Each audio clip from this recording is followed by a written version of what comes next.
മഹാരാഷ്ട്ര രാഷ്ട്രീയത്തിന്റെ ഗതി മാറ്റുന്ന വമ്പൻ വാർത്തകളാണ് ഇപ്പോൾ പുറത്തുവരുന്നത്. ഒരു കാലത്ത് BJPയെ അട്ടിമറിക്കാൻ മുന്നിൽ നിന്നവർ ഇന്ന് തങ്ങളുടെ തെറ്റുകൾ തിരുത്തി NDAയുടെ കൂടാരത്തിലേക്ക് എത്തുന്ന വിചിത്രമായ കാഴ്ച. അതെ, ശരത് പവാർ NDAയിലേക്ക് എത്തുന്നു എന്ന സൂചനകളാണ് ഇപ്പോൾ പുറത്തു വരുന്നത്. ഇതോടെ മഹാരാഷ്ട്രയിൽ വലിയ രാഷ്ട്രീയ ഭൂകമ്പമാണ് സൃഷ്ടിച്ചിരിക്കുന്നത്. കത്തിയും പടവും അടക്കി വെച്ച് BJPയുടെ തണലിലേക്ക് പവാർ നീങ്ങുമ്പോൾ പാവം ഉദ്ധവ് താക്കറെയുടെ അവസ്ഥ എന്താണ്? സ്വന്തം തറവാട് പോലും സംരക്ഷിക്കാൻ കഴിയാതെ ഒറ്റപ്പെട്ട പോരാളിയായി ഉദ്ധവ് താക്കറെ പതുക്കെ രാഷ്ട്രീയത്തിൽ നിന്ന് മാറുകയാണ്. ഈ വീഡിയോയിൽ നമ്മൾ പരിശോധിക്കുന്നത് ഉദ്ധവ് താക്കറെയുടെ അഹങ്കാരം എങ്ങനെ അദ്ദേഹത്തെ ഇല്ലാതാക്കിയെന്നും NDA എങ്ങനെ ഈ ഒരു രാഷ്ട്രീയത്തിൽ വേരുറപ്പിക്കുന്നു എന്നുമാണ്. ഉദ്ധവ് താക്കറെയുടെ പതനം തുടങ്ങുന്നത് തന്നെ അദ്ദേഹത്തിന്റെ അഹങ്കാരത്തിൽ നിന്നാണ്. ജനങ്ങൾ BJP ശിവസേന സഖ്യത്തിന് വോട്ട് ചെയ്തപ്പോൾ ആ ജനവിധിയെ വെല്ലുവിളിച്ച പിൻവാതിലിലൂടെ അധികാരം പിടിച്ച ഉദ്ധവ് താക്കറെ ഒടുവിൽ എവിടെ എത്തി നിൽക്കുന്നു? സ്വന്തം പാർട്ടിയുടെ ചിഹ്നവും കൊടിയും വരെ അദ്ദേഹത്തിന് നഷ്ടമായി. ഇന്ന് അദ്ദേഹത്തെ പിന്തുണയ്ക്കാൻ ആരുമില്ല.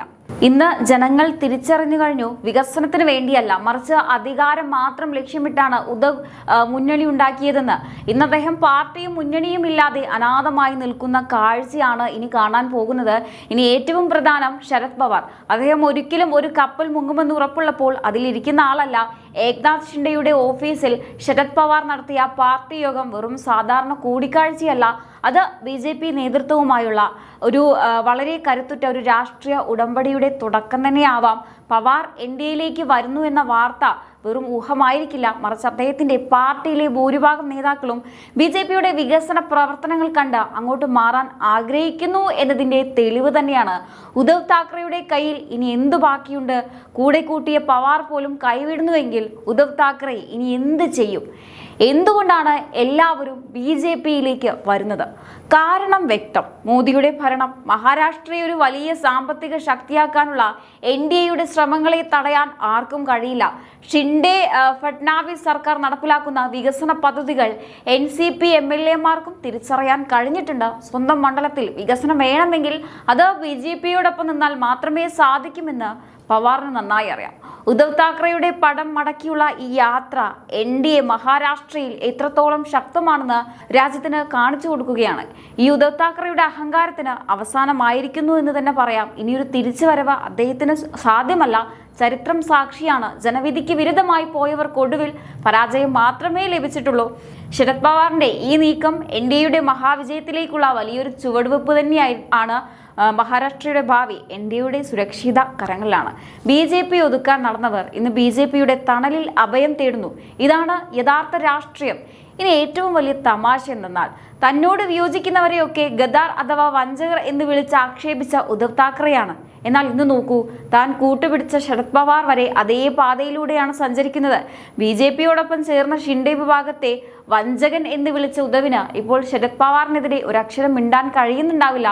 കാരണം പവാറിനെ കൂടി പിണക്കിയാൽ ഉദ്ധവ് താക്കറെ എന്ന നേതാവ് രാഷ്ട്രീയ ഭൂപടത്തിൽ നിന്ന് തന്നെ അപ്രതീക്ഷിതമാകും. സ്വന്തം പാർട്ടിയിലെ പ്രവർത്തകർക്ക് പോലും ഉദ്ധവിന്റെ ഇരട്ടത്താപ്പ് മനസ്സിലായി കഴിഞ്ഞു. വെറും വോട്ട് ബാങ്ക് രാഷ്ട്രീയം കളിച്ച മഹാരാഷ്ട്രയെ പിന്നോട്ടടിച്ചവർക്ക് മറുപടി നൽകാൻ ജനങ്ങൾ കാത്തിരിക്കുകയാണ്. ജനങ്ങളുടെ വികാരവും BJPക്കൊപ്പമാണ്. വികസനം മാത്രം ലക്ഷ്യമിടുന്ന NDAയുടെ ഈ ഒരു കർമ്മ പദ്ധതികൾ കാണുമ്പോൾ പവാറിനെ പോലൊരു നേതാവിന് തിരിച്ചറിയാൻ അത് സാധിക്കുന്നുണ്ട്. മഹാരാഷ്ട്രയുടെ ഭാവി NDAയിൽ മാത്രമാണ്. ഉദ്ധവ് താക്കറെയുടെ പഴയ പ്രസംഗങ്ങൾ കേട്ടും അടുത്ത ജനങ്ങൾക്ക് ഇപ്പോൾ വേണ്ടത് ഹൈവേകളും മെട്രോയും വികസനവുമാണ്.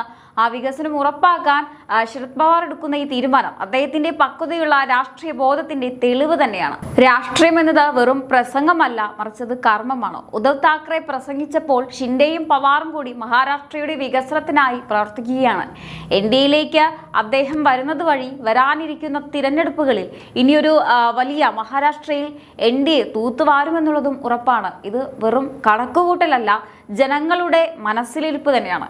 അഹങ്കാരം ഉപേക്ഷിച്ച് വികസനത്തിലേക്ക് നടന്നാൽ മാത്രമേ ഏതൊരു നേതാവിനും മഹാരാഷ്ട്രയിൽ പിടിച്ചു നിൽക്കാൻ കഴിയുകയുള്ളൂ. ഉദ്ധവ് താക്കറയ്ക്ക് അത് മനസ്സിലാക്കാൻ ഇനിയും സമയം വൈകിയിട്ടില്ല. പക്ഷെ ആ സമയവും കടന്നു പോയിക്കൊണ്ടിരിക്കുകയാണ്. ഇനി ഒന്ന് പരിശോധിച്ചു നോക്കൂ. ഇത് വെറും ശരത് പവാറിലോ ഏക്നാഥ് ഷിൻഡെയിലോ ഒതുങ്ങുന്നതല്ല.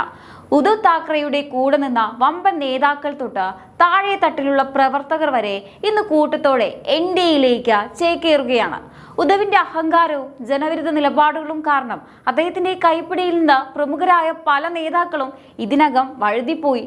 താൻ മാത്രം വലിയ നേതാവെന്ന് കരുതിയ ഉദ്ധവിന്റെ അഹങ്കാരക്കൂട് ഇന്ന് കാലിയാവുകയാണ്. ഇനി ഇപ്പുറത്തേക്ക് നോക്കൂ, പശ്ചിമ ബംഗാളിലും മറ്റ് സംസ്ഥാനങ്ങളിലും എന്താണ് സംഭവിക്കുന്നത്? മമതയുടെ തൃണമൂൽ കോൺഗ്രസ് അഥവാ TMCയിൽ നിന്ന് എത്രയെത്ര നേതാക്കളാണ് ഇന്ന് BJPയിലേക്ക് ഒഴുകിയെത്തുന്നത്. ഒരു കാലത്ത് BJPയെ അടിച്ചമർത്താൻ ശ്രമിച്ചവർ ഇന്ന് തങ്ങളുടെ രാഷ്ട്രീയ ഭാവിയും മണ്ഡലത്തിന്റെ വികസനവും സുരക്ഷിതമാക്കാൻ BJPയുടെ കാവ്യപതാകയ്ക്ക് കീഴിൽ അണിനിരക്കുകയാണ്. സുവേന്ദു അധികാരിയെ പോലുള്ള വമ്പൻ നേതാക്കളുടെ കൂടുമാറ്റം തുടങ്ങിയത് മുതൽ ബംഗാളിലെ TMCക്ക് പിടിപ്പത് പണിയാണ്. എന്തുകൊണ്ട് ഇത്രയധികം നേതാക്കൾ BJPയിലേക്ക് വരുന്നു? വളരെ ലളിതമാണ്. ഇന്ന് മോദിയുടെ നേതൃത്വത്തിൽ ഇന്ത്യ കുതിക്കുമ്പോൾ അഴിമതിയും കുടുംബ രാഷ്ട്രീയവും മാത്രം കൈമുതലായുള്ള പ്രാദേശിക പാർട്ടികളിൽ നിന്ന് നേതാക്കൾക്ക് മടുത്തിരിക്കുന്നു. ഒരു വശത്ത് പാരമ്പര്യത്തിന്റെയും കുടുംബവാഴ്ചയുടെയും പേരിലുള്ള തകർച്ചയും, മറുവശത്ത് വികസനത്തിന്റെയും ദേശസ്നേഹത്തിന്റെയും NDA മുന്നണിയും. ഈ വ്യത്യാസം തിരിച്ചറിഞ്ഞാണ് ഇന്ന് ഇന്ത്യയിലെ പല നേതാക്കളും BJPയുടെ തണലിൽ അഭയം തേടുന്നത്. ശിവസേനയിലെ ഒരു വലിയ വിഭാഗം ഏക്നാഥ് ഷിൻഡെയ്ക്കൊപ്പം ചേർന്നതും ശരത് പവാർ NDAയുടെ സാധ്യതകൾ തേടുന്നതും TMCയിൽ നിന്ന് നേതാക്കൾ BJPയിലേക്ക് ഒഴുകുന്നതും ഒരേ ചിത്രമാണ് നമുക്ക് മുന്നിൽ വെക്കുന്നത്. അത് മറ്റൊന്നുമല്ല, പ്രതിപക്ഷത്തിന്റെ അവസാന കാലം.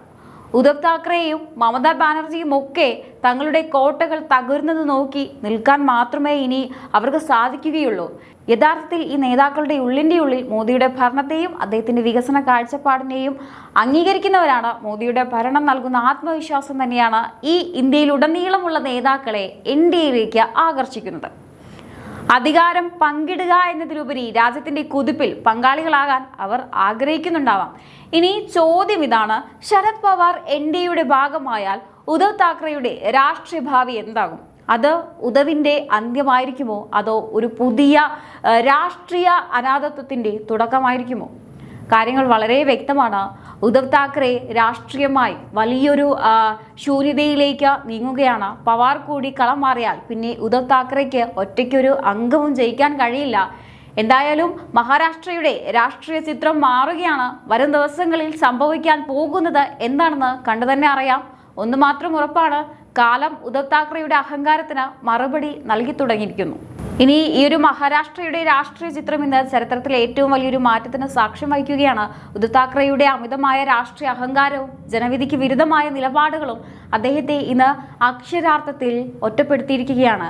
ഒരു വശത്ത് പ്രതിപക്ഷ സഖ്യങ്ങൾ തകരുമ്പോൾ മറുവശത്ത് ശരത് പവാറിനെ പോലെയൊരു നേതാവ് NDAയുടെ വികസന രാഷ്ട്രീയത്തിലേക്ക് ആകർഷിക്കപ്പെടുന്നത് BJPയുടെയും മോദിയുടെയും നേതൃത്വത്തിലുള്ള വലിയൊരു അംഗീകാരമാണ്. തൃണമൂൽ കോൺഗ്രസ് മുതൽ ശിവസേന വരെ വിവിധ പാർട്ടികളിലെ നേതാക്കൾ ഇന്ന് വികസനം ലക്ഷ്യമിട്ട BJPയിലേക്ക് ഒഴുകുന്നത് വെറും യാദൃശികമല്ല, അത് രാജ്യത്തിന്റെ ഭാവി NDAയിൽ സുരക്ഷിതമാണെന്ന ഒരു തിരിച്ചറിവ് തന്നെയാണ്. എന്തായാലും ഈ ഒരു രാഷ്ട്രീയ അധ്യായം അവസാനിക്കുമ്പോൾ NDAയുടെ കരുത്തിൽ ഒരു പുതിയ വികസന യുഗം അവിടെ പിറവിയെടുക്കുമെന്ന് ഉറപ്പാണ്.